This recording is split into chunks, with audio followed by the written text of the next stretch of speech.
This goes beyond comparisons to Michael Jordan.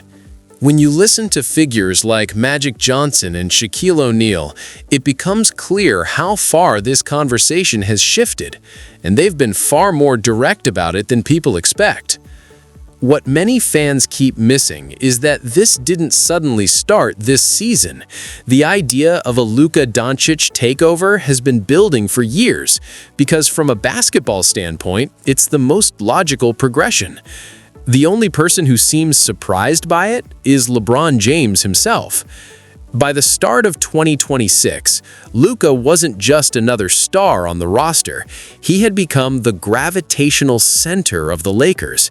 That reality showed up clearly in All-Star voting, where Luka pulled in over 5.2 million fan votes, compared to LeBron's 3.1 million, and almost no one was shocked by the result. Fans, media, players, and even legends of the game all seemed aligned that it was Luka's team now, which naturally raises the question of why a 41-year-old LeBron is still competing for that same space. The shift was just as obvious on the court. Early in 2026, Luka put together a string of dominant performances that felt like a full arrival rather than a breakout. Against the Pelicans, he dropped 32 points, 11 assists, and 9 rebounds with the calm of someone in complete control. 2 nights later, against the Grizzlies, he followed it up with 28 points, 10 assists, and 12 rebounds. His impact lifted everyone around him, with players like Austin Reeves taking and making tougher shots, and Rui Hachimura cutting harder and finishing more efficiently. The most striking part is that none of this depended on LeBron. For years, even NBA legends have been subtly signaling that LeBron's time with the Lakers and the league was nearing its end. While he may still be trying to prove his place among the all-time greats, nothing he does at this stage is likely to change how fans compare him to icons like Kobe Bryant or Michael Jordan. LeBron is a bad boy too. He's a bad boy, but he's not Michael. Don't get it twisted. I love LeBron, but no. It isn't about disrespect. It's about reality. And it's not just Magic Johnson saying it. Shaquille O'Neal has been just as direct. Shaq has openly stated that the Lakers need to start thinking long-term and build the next decade around Luka rather than stretching the franchise around a farewell tour for a 41-year-old star. From his perspective, the future is already in the building, and delaying that transition only slows down what the team clearly needs to become. Where you can direct a voice, create realistic dialogue, and so much more. Edit these placeholders to get started. Someone like you says that Luka is a carbon copy of Larry Bird. That's obviously a more powerful statement. I said right now, I think that you asked me, so who would Larry Bird what would he be like in the NBA? And Luka would be him or he'd be Luka. On the other hand, Cedric Maxwell, a finals MVP and 2-time NBA champion with the Celtics who played alongside Larry Bird, offered a very different perspective by comparing Luka to Bird himself. Maxwell highlighted Luka's elite court vision, his ability to manipulate defenders without relying on overwhelming athleticism, and the way he controls the pace of the game. According to Maxwell, it's that feel for timing, angles, and decision-making rather than raw speed or power that makes Luka's style so reminiscent of Bird's and separates him from most modern stars. You know, I think since we've gotten Bron back, we haven't been as organized offensively, too many random possessions. These are not hot takes or emotional reactions. They are expert-level, first-hand comparisons backed by real analysis. Analysts like Jovan Bulfa have pointed out that the Lakers' offensive rhythm has improved dramatically with Luka running the offense from the center of the floor. Possessions look cleaner, the ball moves faster, and the spacing is noticeably smarter. This isn't a vague eye test either, it's measurable. In January 2026 alone, the Lakers' net rating jumped to plus 5.2 when Luka was on the floor without LeBron, including strong first-quarter numbers that clearly show how much his presence elevates team efficiency. Clutch time data reinforces the same conclusion. In the back-to-back series against Memphis, Luka posted a usage rate above 34%, an efficiency rating around 28, and a box plus-minus of plus 10.8. These are not empty or flashy stats. They reflect a player fully running the offense, creating quality looks for teammates, and maintaining elite efficiency while carrying the team through high-pressure moments. At the same time, LeBron has been playing fewer games while dealing with back soreness and ongoing injuries. The tension around the situation is obvious. LeBron stayed in Los Angeles hoping for one last run and a final chance to shape his legacy, but Luka shouldn't have to wait for anyone's permission to lead. Even Shaq has publicly said that LeBron isn't doing much for the Lakers anymore, and the numbers increasingly support that claim. Watching games where LeBron isn't on the floor makes it clear just how independent the team has become. Early in the 2025-26 season, LeBron missed the first 14 games due to back issues, and that stretch became a revealing case study. The Lakers didn't just survive without him, they thrived, going 10-4 in that span. Luka carried the offense, dictated the pace, and consistently put teammates in positions to succeed.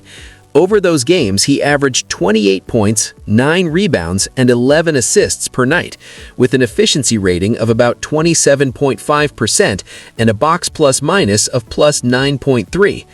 Team-wide metrics make the contrast even clearer. During LeBron's absence, the Lakers posted a plus 1.1 net rating, meaning they were a positive team on both ends of the floor.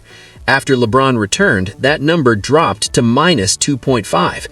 Leadership isn't something that can be manufactured, and Luka showed he was already prepared to take full control. When asked about LeBron's absence, he said he hoped LeBron would return soon, but emphasized a next-man-up mentality and made it clear that his focus was simply on winning. He wasn't asking for approval, he was already in charge.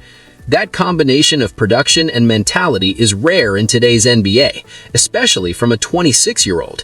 It mirrors what fans once saw from players like Michael Jordan or Kobe Bryant. The Lakers' early success without LeBron made it impossible to ignore the reality that Luka wasn't just keeping the team afloat, he was showing that the team could actually improve without LeBron slowing things down. By the time LeBron returned, the Lakers had already found a rhythm, and reintegrating the old hierarchy disrupted it. LeBron's individual numbers also reflect a clear decline. Through January, he has averaged roughly 22 to 24 points per game, down significantly from the high 20s scoring he maintained for over a decade. His field goal percentage has dropped to about 48%, below his career average, which is more concerning when combined with an increase. And when even your own head coach is willing to say something like that publicly, you know it carries weight. On top of the on-court issues, there's also been growing off-court noise surrounding LeBron, rumors about questionable associations, debates over his influence on Bronny being drafted by the Lakers, and other distractions that continue to follow him. At this point, it's fair to say that LeBron staying with the Lakers feels less about what's best for the team and more about chasing one final championship so he can claim parity with Kobe in terms of rings. Even then, he will never touch Michael Jordan's 6 titles, a benchmark that remains untouchable. Meanwhile, the Lakers already have a 26-year-old star who is fully prepared to take over the franchise whenever LeBron finally steps aside. To be fair, LeBron is still LeBron when it comes to name recognition, legacy, and historical impact, but the reality on the court no longer matches that reputation. Many legends have been quietly hinting at this shift for years, and now it's becoming impossible to ignore. Up to this point, there's been some restraint in directly comparing the two players, but it's time to be honest. Luka is a better player than LeBron James right now. When you put them head-to-head, the gap is clear and undeniable. As of early 2026, Luka is averaging 33.5 points, 8.7 assists, 7.9 rebounds, and 1.5 steals per game. LeBron, by comparison, is putting up 21.7 points, 6.8 assists, 5.4 rebounds, and 1 steal. That difference isn't subtle. Luka is playing significantly more minutes at peak efficiency, carrying the offense and still closing games strong. LeBron, meanwhile, is on a strict minutes restriction due to injuries, and even within those limited stretches, his overall impact on team performance has noticeably declined. The historical comparison only widens the gap. In his first 6 NBA seasons, Luka has already earned 5 All-NBA first-team selections, averages 31 points per game in the playoffs, and owns a career high of 73 points in a single game. LeBron, through his first 6 seasons, had 3 All-NBA first-team selections, a 29-point playoff average, and a career high of 61 points. In many ways, Luka is doing what LeBron did in his prime, only faster, more efficiently, and while elevating everyone around him.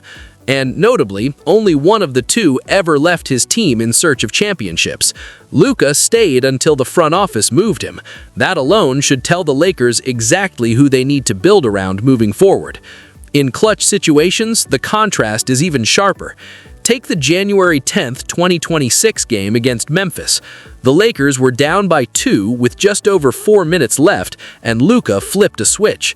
In the final 5 minutes, he hit 7 of 9 shots, including a massive step-back 3. Gift, we're talking about the 25-year-old that is top 3 player of the universe.